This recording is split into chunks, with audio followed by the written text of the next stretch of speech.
Bueno, primero para hablar de la conciencia, obviamente habría que definirla, ¿no?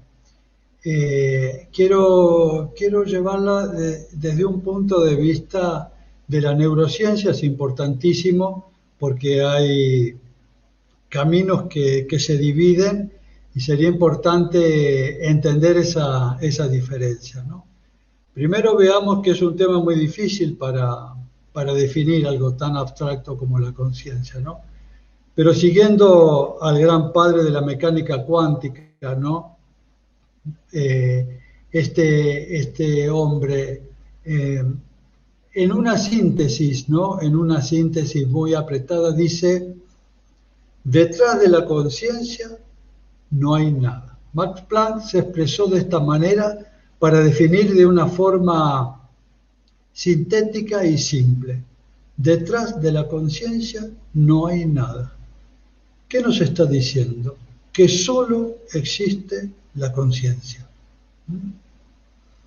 La conciencia es el espíritu, Dios, como quieran llamarle, que de algún modo se circunscribe para hacer una experiencia en estos mundos materiales. Y esa experiencia comienza en los distintos reinos, a través de millones y millones de años. Vean esto, de la conciencia, lo único que existe, surge todo lo que nosotros conocemos como este mundo material. Las 4 fuerzas básicas que componen este mundo. La interacción fuerte, la interacción débil, el electromagnetismo y la gravedad. Son las fuerzas que componen la dinámica de este mundo material. Surgen de ese campo unificado de todas las leyes.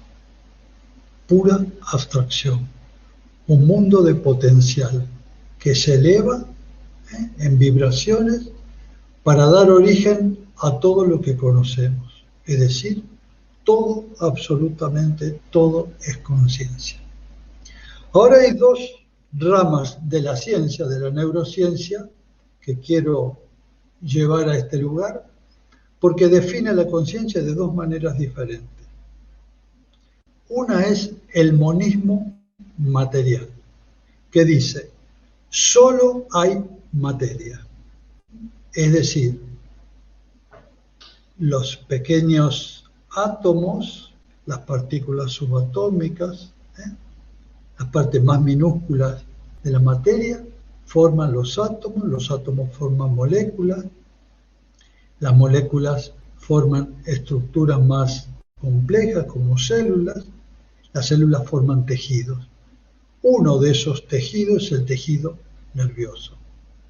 La interrelación y la dinámica de ese tejido nervioso genera un epifenómeno, una consecuencia llamada conciencia. Es decir, todos los procesos cognitivos, el alma, la conciencia, el espíritu, todo lo sutil se origina en este mundo material, es decir, en el cerebro. ¿Qué quiere decir esto? Que el día que la materia desaparece, o sea, que ese cerebro desaparece, no queda nada. Es decir, es una visión puramente fatalista, mecanicista, materialista. Y realmente hay muchos científicos que piensan eso. Eso divide la visión donde hay un abismo entre uno y otro.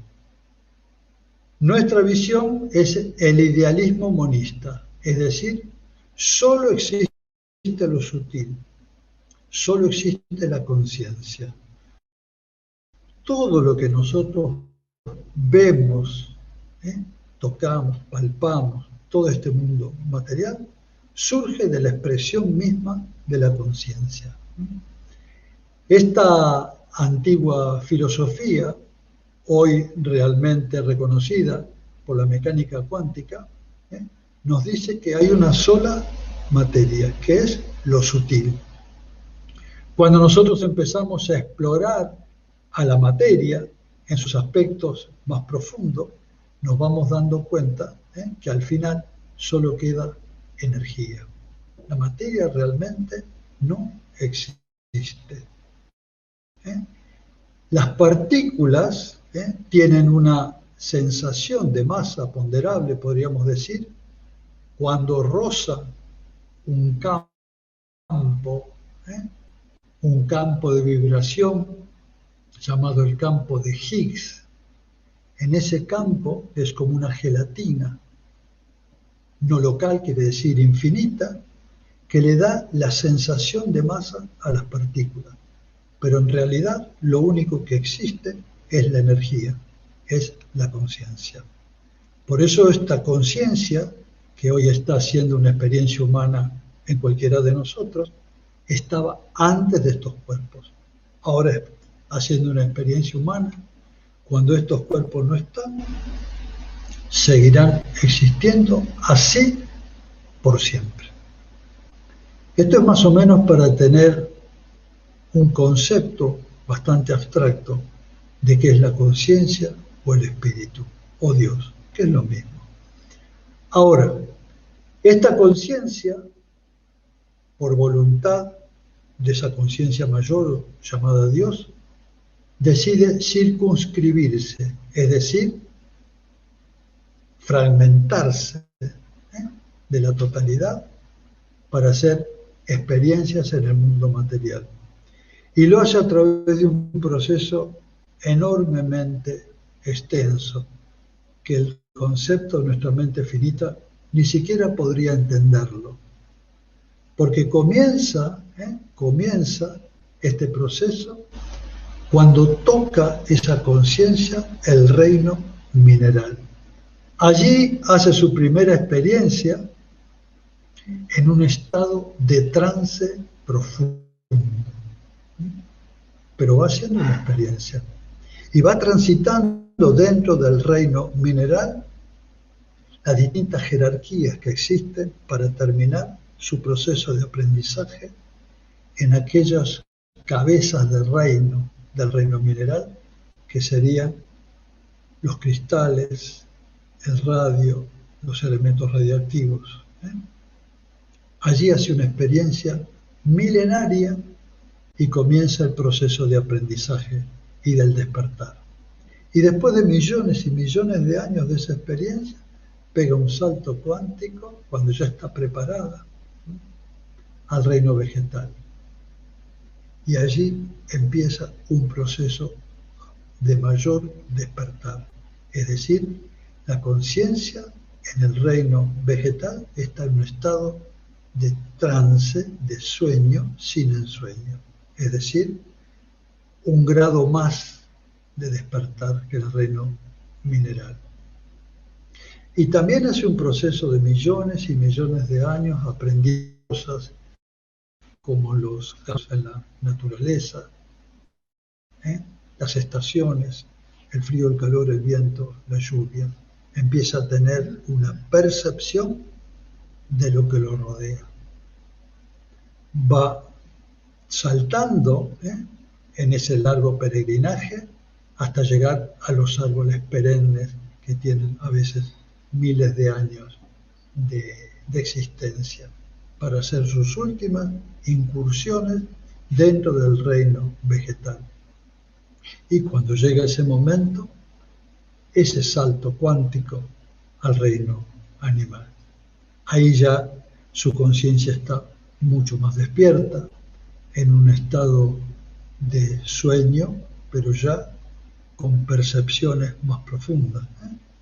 Y ahí ya puede volar, reptar, nadar, caminar, correr.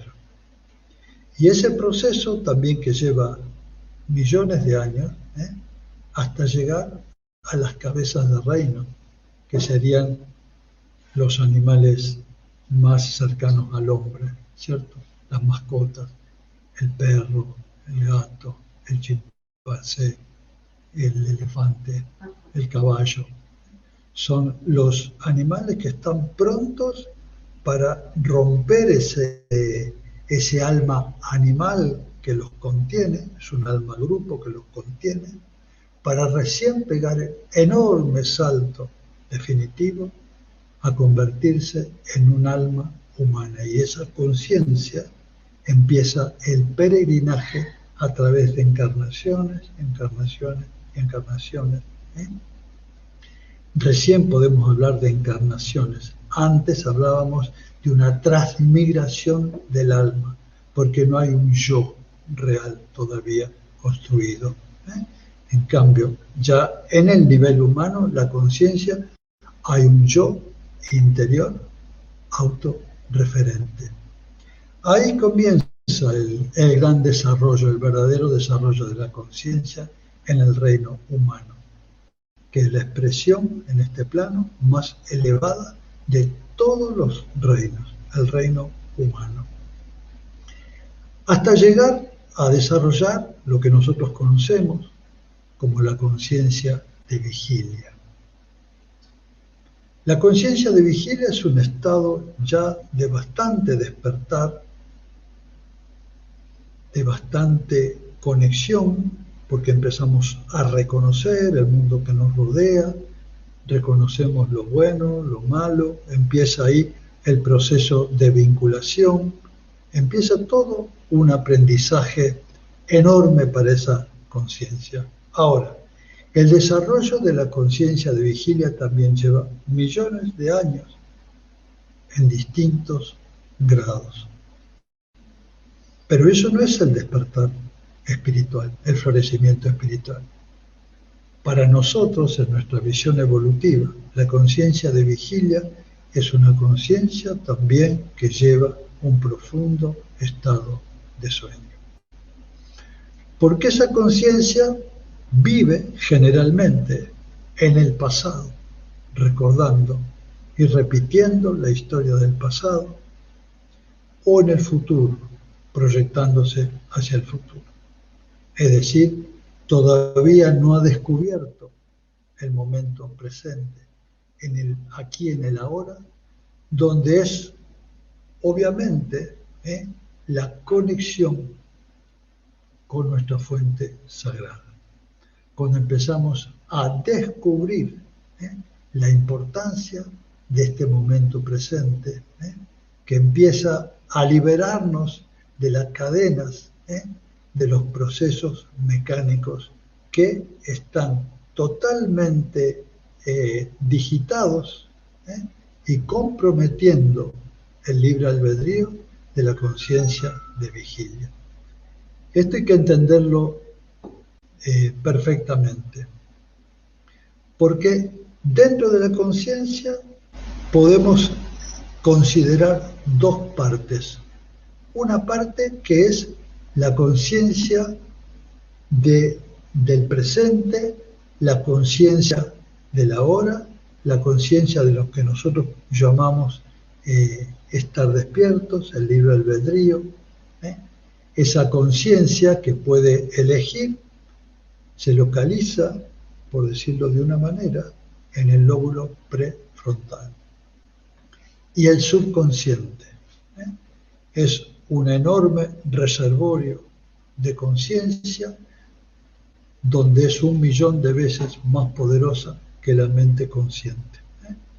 La mente consciente, en la parte frontal, expresa el 5% del potencial de toda la conciencia. El 95% de esa conciencia están todos los programas, las creencias, los dogmas, la forma de ver la realidad, el contexto en el cual nosotros procesamos todo lo que nos llega, todo lo que nos trae a nuestra vida.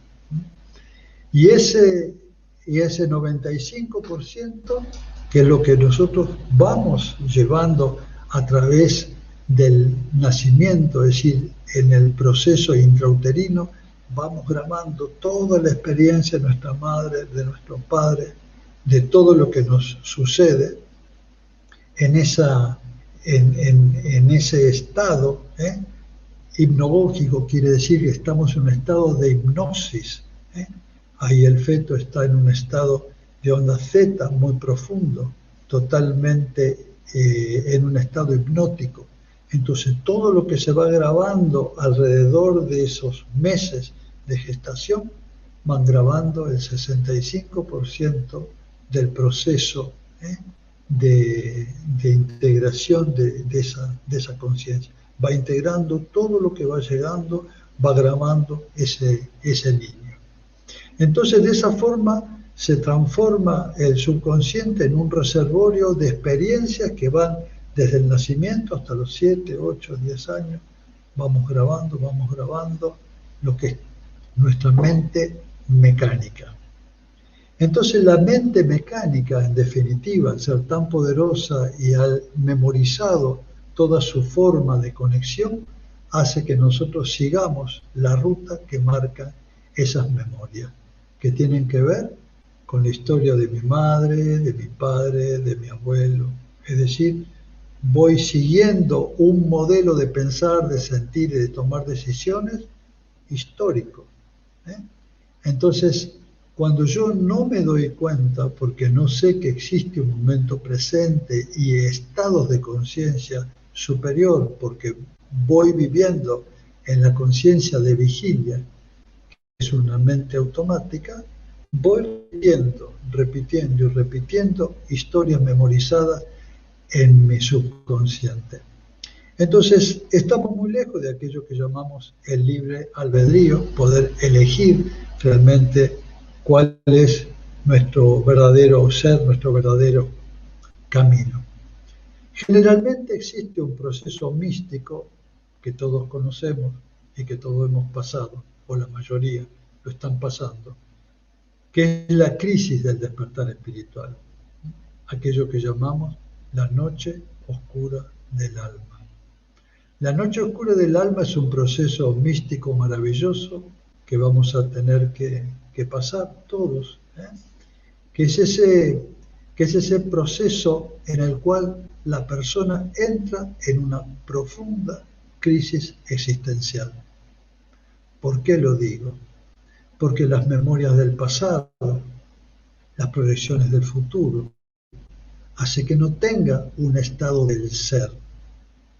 Hay una hipnosis que me arrebata a estos tsunamis emocionales y mentales que no definen aquello que soy. Entonces voy perdiendo el sentido de mi vida, voy perdiendo los valores, voy perdiendo el entusiasmo por mi vida. Y todo ese proceso mental de un estado de desorden interno o de mucho ruido mental hace que cada vez me aleje más y más y más de la naturaleza de mi propio ser. ¿Cómo termina todo esto? En una profunda crisis espiritual. Esta profunda crisis espiritual, si está bien manejada por un terapeuta que lo entiende y no lo medica, lo va a ayudar a parir este proceso. Y si realmente se confunden muchas veces las terapias, termina medicado con un psicofármaco, no dándose cuenta que es un proceso del despertar espiritual, que viene cargado con una angustia muy grande, con una profunda depresión, con crisis de ansiedad o muchas veces con estados panicosos, neuróticos, con una muy baja autoestima, donde el sentido de la vida se disuelve. Cuando vos le preguntás a la persona cuál es el sentido de tu vida, dice, no lo sé. Y realmente cuando uno llega a un espacio de síntesis interno y no tenemos resuelto a qué hemos venido, aquí a este plano, cuál es el potencial que nos anima, cuáles son los verdaderos valores que tenemos para venirlos a expresar a este plano, que son el potencial del alma, del espíritu, y perdemos esa conexión, realmente nada tiene significado. Cuando todo lo que nos llega a nuestra vida lo procesamos dentro de un contexto de drama o de enfermedad, todo esto se distorsiona. Y esta enorme distorsión provoca una profunda decisión entre lo que somos realmente y aquella ilusión que creemos ser. Entonces esta crisis realmente del despertar espiritual a través de la noche oscura del alma es el proceso más maravilloso que podemos tener, porque es la forma que el alma tiene de generar adentro un estado de ruido profundo, de crisis profunda, para que la persona entienda que el alma ha venido acá a un propósito interno. Y ese propósito interno realmente, si no se manifiesta, explota dentro en una enorme crisis. Y gracias a esta crisis del despertar espiritual, si tenemos la gracia de encontrar un maestro, un profesional que nos puede ayudar, él nos va a ayudar a parir este momento, que es un momento de entrega absoluta, es una gran aventura entregarse al alma, ¿no? Es decir, que empiece el alma nuestra, ¿no?, a manifestarse, rompiendo todos los paradigmas materialistas que en ese momento vivieron dentro mío. Estamos entrando en la etapa o en el umbral del despertar espiritual. Estamos por romper un paradigma material para empezar a entrar en una experiencia trascendental. Porque cuando el velo de la ilusión se rompe, comienza un proceso de manifestación vertical, es decir, el alma, la conciencia, empieza a anclar, a arraigarse en nosotros como una manifestación de un espacio de totalidad, un espacio de completud, un espacio de unidad con todo lo que es. Es decir, nos sentimos realmente que desaparece el afuera, arriba, abajo, es todo uno. Es una experiencia de expansión de nuestra conciencia, donde nos conectamos con el todo. Ya no hay una afuera ni una adentro. Y ese Dios que veíamos allá, que lo vemos en los templos, en las iglesias, esa visión dual desaparece. Y ahí surge, sí, el Dios interno, ese testigo divino, eterno, experiencia dentro nuestro. Y ahí empieza a manifestarse cuando nos rendimos al testigo eterno, a nuestra alma. Y esa manifestación crea, obviamente, un cambio absoluto en nuestra vida y en el entorno. Porque una persona, cuando despierta en el espíritu, genera un fuego, una antorcha, una especie de volcán de energía que empieza a expandirse como una fragancia, y aquello que toca lo modifica, lo inspira. Esa pasión del despertar espiritual es el destino final de nuestra alma. Ella viene aquí a arraigar una experiencia humana para poder despertar y manifestar todos los talentos que ella trae, embelleciendo este mundo, inspirando a millones de personas. El florecimiento espiritual, para terminar, es el destino del alma en este plano, porque este plano es uno de los distintos niveles de esa misma alma. Cuando dejemos esta tierra, iremos a otras esferas de la conciencia para seguir expandiéndose así, infinitamente, hasta transformarnos cada uno de nosotros en logos solares, en logos cósmicos, en logos universales, y volver nuevamente a nuestro origen. Qué hermoso, mi querido Nahuan. De verdad que yo estoy muy emocionada, muy feliz con este evento, cómo se está dando y a través de todos ustedes, bellas almas que están compartiendo su sabiduría. Les comparto que nuestro querido Nahuan, bueno, ya aquí les puse para que puedan seguirlo, como les dije, ahí está su página web y también su número a través del WhatsApp. Por favor síganlo porque en realidad yo sé que podemos todos aprender muchísimo de sus conocimientos de tantos y tantos años, porque yo les cuento que en realidad Nahuan, bueno, con su nombre es el doctor Roberto Torcelo. Y él lleva muchos años en este despertar, en este comienzo de desarrollo de la espiritualidad, desde el año 1973, ¿verdad, Nahuan? Si mal no recuerdo, en la información que tuve. Unos cuantos años. Unos cuantos añitos.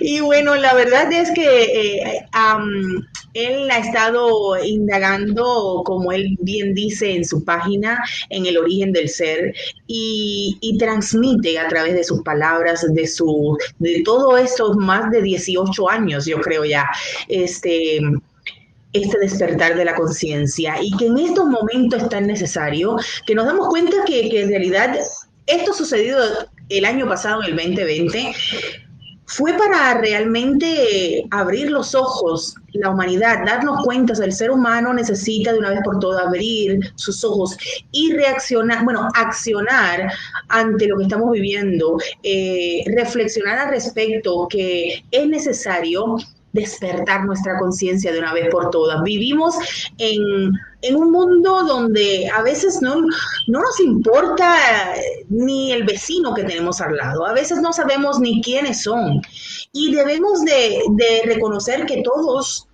somos uno, que todos estamos conectados, reflexionar profundamente y mirar bien hacia adentro, ¿verdad? Y empezar a dar luz a todas esas partes oscuras, por decirlo así, que tenemos todos y cada uno de nosotros, muy necesarias también porque ellas nos ayudan pues a seguir despertando y a seguir descubriendo cosas en nosotros precisamente para eso, para seguir avanzando, para seguir creciendo, evolucionando, para seguir trabajando en todas esas cositas necesarias que necesitamos mejorar en nosotros. Entonces, es enfrentarnos a nosotros mismos, ¿verdad?